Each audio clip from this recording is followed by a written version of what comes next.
en train de finir le dossier pour Thierry Lichet. J'en peux plus. C'est la dernière semaine techniquement de cours de ce semestre. Ouais. Du coup, qu'est-ce que tu as pensé de ton semestre? C'était en semestre quoi. En vrai, je sais pas quoi dire parce que la majeure des cours m'ont saoulé. Et je veux qu'une chose, c'est que le semestre il se termine. Et en un mot, comment tu le résumerais? C'était cool parce que on a fait des sorties et tout. C'est ça le point positif. Après ça, je pense pas que j'ai appris quelque chose de nouveau. T'es à contre-jour, ma belle, mais... Ouais. Merci, c'est tu lui accordes une petite interview. Ok. C'est la dernière semaine de cours, donc qu'est-ce que tu as pensé de ton semestre? La dernière fois déjà c'était un flop, alors là je préfère même pas parler. C'était très dur. Mais bon, j'espère de tout mon cœur que j'ai validé. On y croit. On y croit. Amen. C'est pour les croyants. Je ne sais pas où je me suis arrêtée avec Thierry Lichet. Ce matin, avec Anne-Gabrielle, on a fait tout le plan de ce qu'on allait faire. Donc franchement, ça c'est bien. Mais j'ai encore beaucoup de tableaux à faire parce que j'ai grave procrastiné. Faut rendre demain à 23h59. Il est 17h24. Je vais faire 3 tableaux maintenant. Mais en fait, c'est simple parce que c'est des tableaux à plat. Et je pense que je ferai les 2 derniers qui me restent après ce soir parce que c'est des tableaux croisés. Et je crois que je vais changer d'endroit aussi parce que dans ma chambre, j'arrive pas à travailler. Voilà. Bon. Il faut vraiment que je me mette. Donc, petit hyperlapse pour ne pas toucher mon téléphone.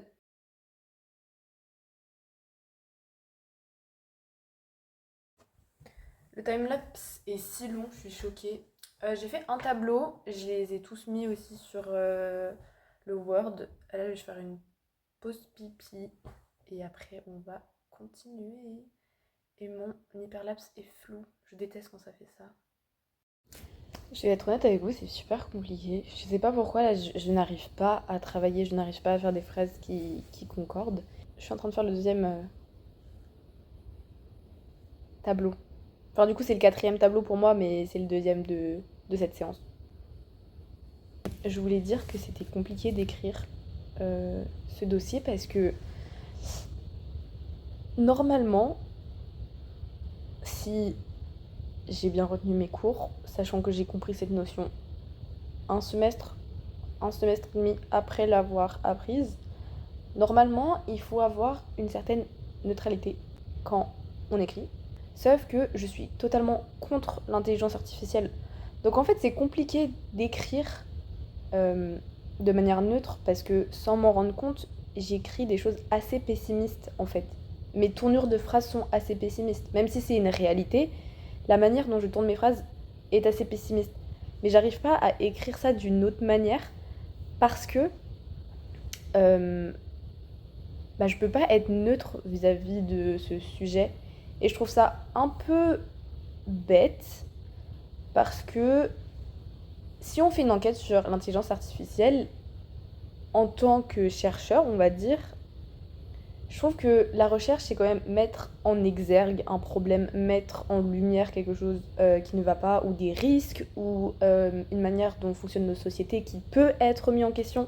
Et donc en fait, c'est super compliqué de prendre ce recul et de se dire, Élise, l'intelligence artificielle, pourquoi pas finalement? Mais même dire ça me tend. Mais en fait, le truc, c'est que je me souviens, au premier semestre, pour contexte, on devait faire toute l'introduction pour la fin du premier semestre de cette enquête. Et il y a des personnes dans mon TD qui ont logiquement fait leur introduction. Et en fait, ils ont eu une plutôt mauvaise note. Ils étaient allés en parler au prof. Et le prof leur avait reproché d'être un peu trop politisé. Enfin, d'avoir trop un avis qui sortait de leur écrit, quoi. Et en fait, ça m'embête parce que je sais qu'on doit être plutôt neutre quand on écrit, mais c'est juste pas possible. Et en fait, On peut choisir de ne pas être neutre en tant que chercheur, on peut choisir que notre travail ne soit pas neutre. Après, c'est une prise de position, et dans tous les cas, même si on choisit d'être neutre, on ne peut pas être 100% neutre. C'est un truc, c'est pas possible. On a forcément des biais, on a forcément des valeurs, des choses, et même si on essaye de les mettre sur le côté, je suis désolée, en sciences sociales, c'est vraiment hyper compliqué. Et là, on parle de politique et du coup de l'IA. Bah forcément, enfin, j'ai un avis sur la question et après je peux écrire aussi tous les bénéfices que ça peut avoir. Mais là, le problème, c'est que pour moi, c'est pas bénéfique, c'est pas... Il y a plein de choses qui me font dire que ça craint, quoi. Ouais, ça m'embête. Franchement, c'est trop compliqué. En plus, je sèche. Franchement, les tableaux à plat, je me suis dit, je vais commencer par ça parce que c'est les plus simples. Il n'y a pas grand-chose à dire. Mais il n'y a pas grand-chose à dire dans des tableaux à plat. Et c'est ça le problème. Parce que normalement, enfin, la méthode qu'on a, c'est il faut du coup faire des observations. Donc en gros, dire il y a tel pourcent de personnes qui ont répondu ça, il y a tel pourcent de personnes qui ont dit ça, qui ont répondu ça à cette question. Ça va, tu vois. Mais le problème, c'est que ça tient sur 5 lignes quand il y a un tableau, la réponse est oui ou non. Donc après, il faut faire une interprétation. Mon interprétation fait 4 lignes. Elle fait 4 lignes et en plus, il y a un point de vue dessus. Il y a mon point de vue dessus. Et ça aussi, c'est un truc qui m'embête. C'est parce que moi, souvent, quand je fais mon observation, je fais l'interprétation en même temps. Sauf que là, le prof, il veut qu'on fasse une partie observation, une partie interprétation. Mais du coup, ça fait trop bizarre parce que ça me donne l'impression que les chiffres, ils sont pas reliés avec ce qu'ils veulent dire. Et j'arrive pas à travailler comme ça, en fait. Sur un tableau où c'est oui ou non, je peux pas, genre, vraiment dire beaucoup de choses. Et après, on peut se dire que du coup, le tableau n'est pas pertinent. Mais sauf que ce tableau, c'est un peu une accroche pour dire il y a un impact. Les gens pensent que l'intelligence artificielle a un impact. Quel est cet impact? Voyons, creusons, quel est l'impact? Est-ce que c'est positif? Est-ce que c'est négatif? Et du coup,